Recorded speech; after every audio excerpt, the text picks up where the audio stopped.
आज हम देखेंगे अनुनासिक से। ठीक है, कहाँ से हमको देखना है? अनुनासिक से।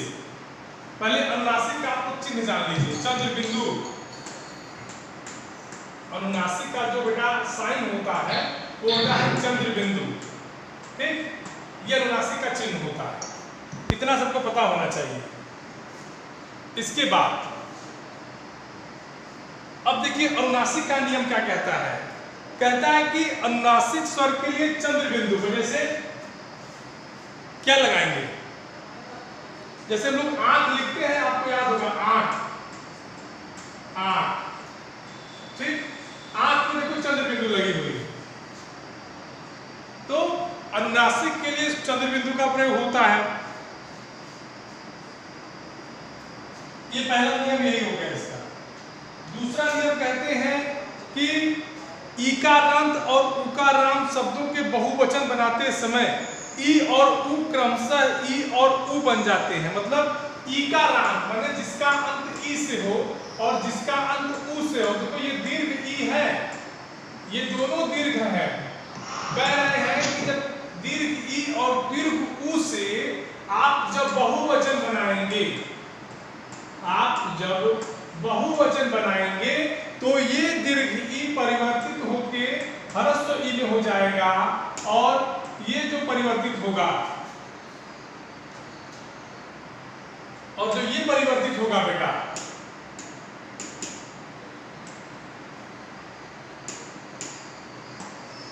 इसमें होगा और ह्रस्व उ में होगा। जैसे जैसे अगर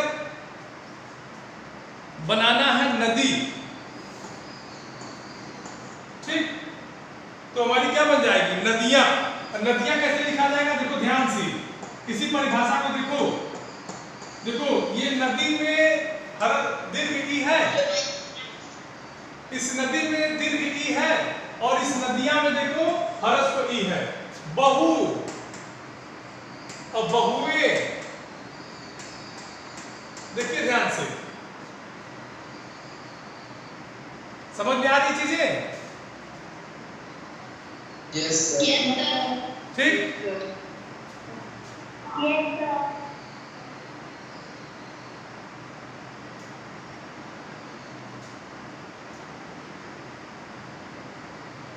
अगला है, देखो अगला नियम देखो, एक एक नियम इसमें मेन है कि कोई चीज अशुद्ध अगर है तो उसको शुद्ध कैसे लिखा जाए। वर्तनी विचार पढ़ने का हमारा मेन मतलब ये है कि अगर कोई चीज अशुद्ध है तो उसकी शुद्धता कैसे होगी। अगर कोई शब्द अशुद्ध लिखा है तो हम ये कैसे जान पाएंगे कि इसका शुद्ध रूप क्या होगा। ठीक है, तो इसी चीज को हमको वर्तनी विचार में पढ़ना है, और उसी के लिए हम लोगों ने अब तक 4-5 नियम पढ़े हैं। कहते हैं कि संस्कृत से हिंदी में आए जिन शब्दों के अंतिम वर्ण पर हलंत का चिन्ह लगा वो प्रायः हलंत के बिना लिखे जाने लगे हैं। विद्वान, महान, श्रीमान। कहते हैं कि संस्कृत से हिंदी में ऐसे एक शब्द आया था विद्वान, ठीक, ये संस्कृत का शब्द है। महान, तो कहते हैं कि इन शब्दों जो ये संस्कृत के शब्द है, समझिए बात को, और संस्कृत के शब्द अगर हिंदी भाषा में जब से आए हैं तो ये अंतिम वर्ण पे देखो इनके हलंत लगा है कि नहीं, इसको हलंत बोलते हैं। ये हलंत हट गया है, अब इसको हिंदी में इस तरह से लिखा जाने लगा है, विद्वान और ये महान। समझ गए? Yes, sir. देखो जो नियम है बेटा बस उसी को फॉलो करना है, आपको इसमें कुछ समझना नहीं है, बस नियम याद करना है और आगे बढ़ते चले जाना है। बोलिए।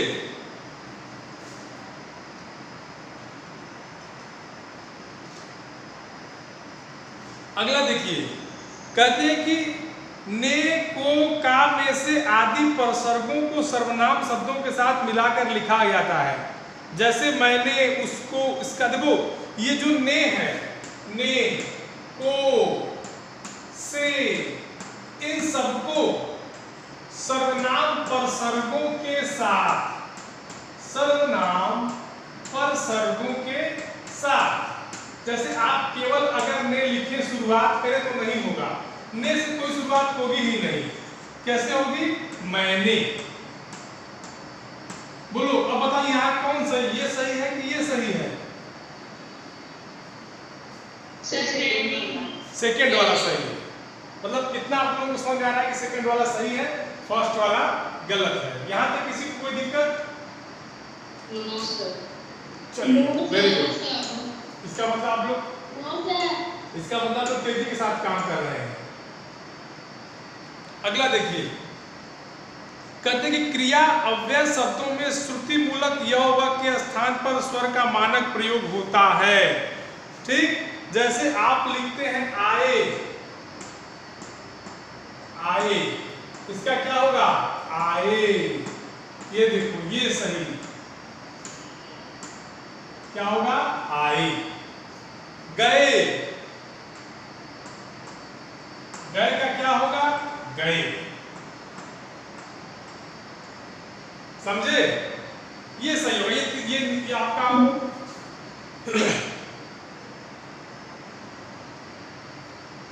यहां तक समझ में आया कि नहीं? इसी के आगे एक नियम और है। कहते हैं कि कुछ शब्दों के दो रूप प्रचलित है। कुछ ऐसे भी शब्द है बेटा, कुछ शब्दों के दो रूप प्रचलित है।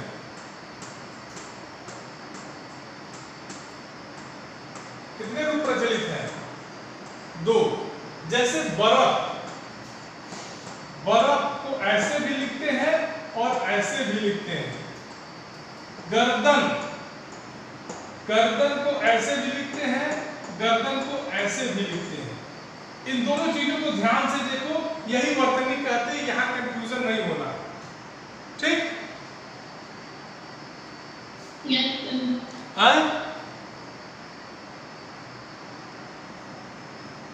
ये तो एक बात हो गई।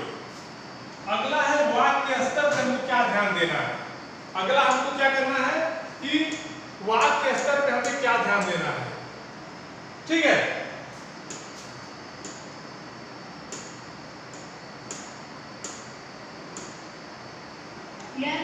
हाँ, वाक्य के स्तर पर हमको क्या ध्यान देना है।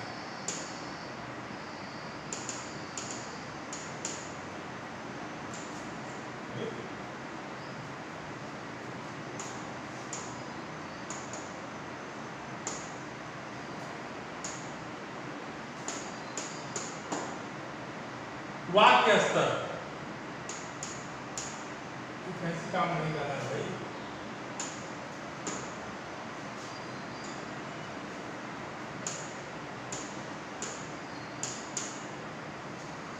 किसी काम नहीं कर रहा है।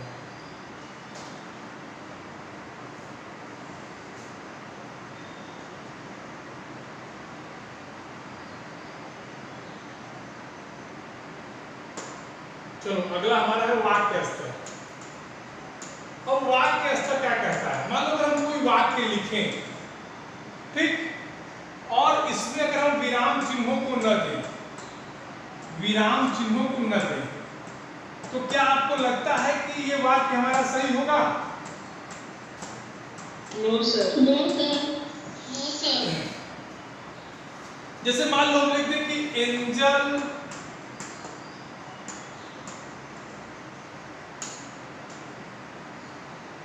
एंजल देख रही हो ना? एंजल गा रही है, इसमें हम कोई विराम चिन्ह नहीं दे रहे हैं। इससे कुछ मतलब निकलेगा? अगर हम इसको ऐसे देते तो बात समझ में आती, ये साइन देते तो बात समझ में आती, फुल स्टॉप देते तो बात समझ में आती। लेकिन अगर हम केवल कह दें कि एंजल गा रही है और बिना किसी विराम चिन्ह के, तो ये कैसे संभव है कि ये वाक्य सही है? तो वाक्य की वर्तनी शुद्धि का एक कारण यह भी होता है कि हमें विशेष रूप से वाक्य के वर्तनी पर ध्यान देना होगा। यहां तक किसी को कोई दिक्कत? No sir. No sir. अच्छा चलिए वेरी गुड। अगर नो सर है तो बहुत अच्छी बात है। इसका टेस्ट भी होगा, पता है कि नहीं? केवल नो सर से काम नहीं चलेगा।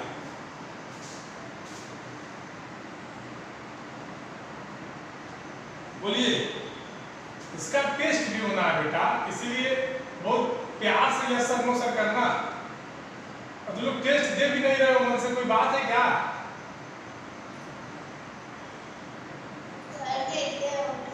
कहाँ देते हैं? हमको नहीं लगता कि तुम लोग देते होगे मन से। अगला है अशुद्धियां कैसे आएगी।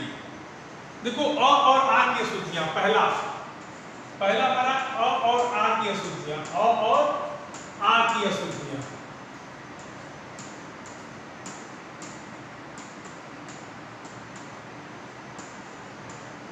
और मतलब अ और आ में लोग गलती कैसे करते हैं, इसी चीज को यहां बताया जाएगा। समझ रहे हैं? तो कैसे, जैसे शब्द होता है आधीन, लेकिन उसका सही क्या होता है? अधीन। आपकी किताब में दिया है, लोग बोल देते हैं उसको गलती में आधीन, लेकिन होता क्या है वो बेटा? अधीन। ठीक, ये अ और आ की अशुद्धियां। इसी तरह होता है अत्यधिक, उसको लोग बोलते हैं अत्याधिक, ये गलत है। अत्याधिक और ये होता है अत्यधिक। किसी को कोई दिक्कत यहां तक? बोलिए, ये अ और आ की अशुद्धियां हैं। ठीक, इसी तरह लोग कहते हैं कि आपको सुनो, कुछ लोग कहते हैं आपको बारात में जाना है। बारात नहीं होता है, क्या होता है? बारात होता है। क्या होता है? बारात होता है। इसको नोट कर लो। देखो अ आ की अशुद्धियां कैसे होती हैं। लोग कहते हैं हमको आहार लेना है, आहार नहीं होता है, आहार नहीं होता, बल्कि क्या होता है? आहार होता है। ये कलर अच्छा लग रहा है कि नहीं, ये बताओ। Yes sir. और समझ में आया इतना? और आगे अशुद्धियां समझ में आई कि नहीं? यस सर, आ गई। चलो, दूसरा हमारा ई की अशुद्धि देख लो। ई और ई मतलब हर ई और दीर्घ ई की अशुद्धि देख लो।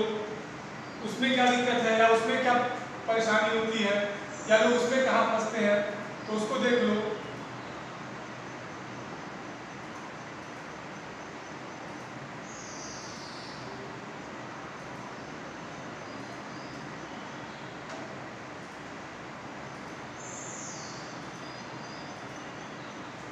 ई और ई की अशुद्धि, ह्रस्व ई और दीर्घ ई की अशुद्धि।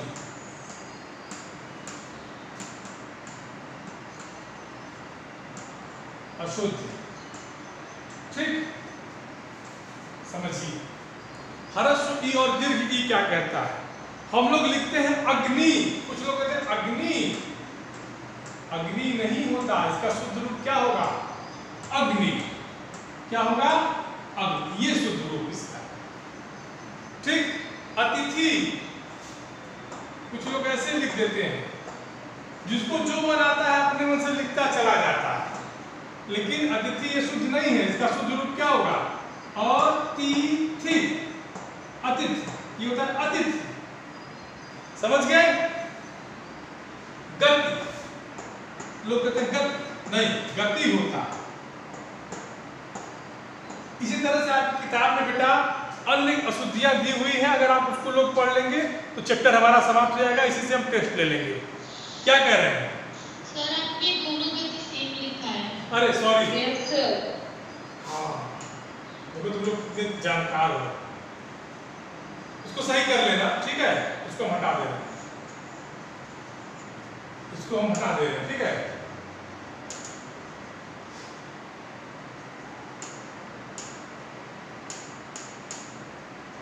और कुछ बाकी रह गया चैप्टर में।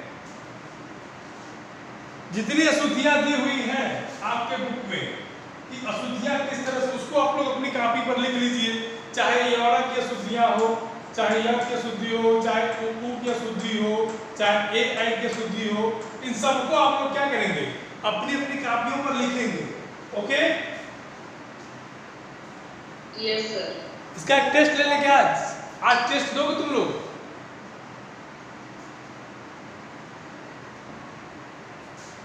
बोलो, व्हाट्सएप वाली क्लास में टेस्ट दोगे? Are you ready? Yes sir. तो ठीक है, व्हाट्सएप वाली क्लास जब हमारी होगी तो उसमें पेपर एक पोस्ट कर देंगे, हैं? सर किसकी लक्ष्य के लिए? वर्तनी का एक छोटा सा टेस्ट दे दो, वर्तनी 2-3 टेस्ट करा देंगे, समझ में आ जाएगा। वर्तनी विचार से आज एक टेस्ट दे दो तो तुम लोग बोलिए। अशुद्धियाँ मत देना। अशुद्धियाँ नहीं देंगे बेटा, अशुद्धियाँ ठीक है, जितना पढ़ाए जितना आज पढ़ा उतना नहीं देंगे, उसके पहले वाला देंगे, ठीक? Okay sir. बहुत छोटा सा 10 नंबर, मात्र 10 नंबर, ओके सर। मात्र 10 नंबर का, ठीक है? समय मिलेगा 15 मिनट, ठीक? 1 बजे पोस्टिंग कर देंगे पेपर, 1 बजे पेपर पोस्टिंग कर देंगे, 1:15 तक लिखना तुम लोग, 1:25 तक पेपर हमको दे देना, 10 मिनट पेपर सेंडिंग टाइम रहेगा, बस 1:25 पे हम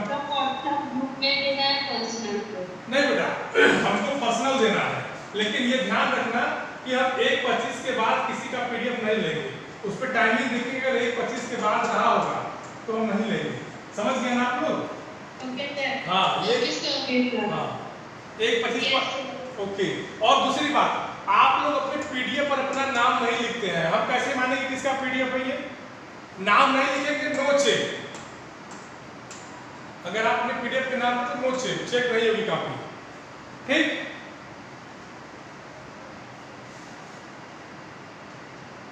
ओके सर। अपने पीडीएफ पे नाम लिखे, कॉपी नहीं चेक करेंगे, नंबर 1 बात। दूसरी बात कि हमेशा अगर आप लोगों के पास ब्लैक पेन ना हो तो काला पेन खरीद लो भाई, काले पेन से लिखा करो, पीडीएफ काले पेन से अच्छा आता है, ठीक? अपना नाम और सेक्शन तो जरूर लिखो, नाम क्लास सेक्शन जरूर लिखिए, okay? Thank you. Thank you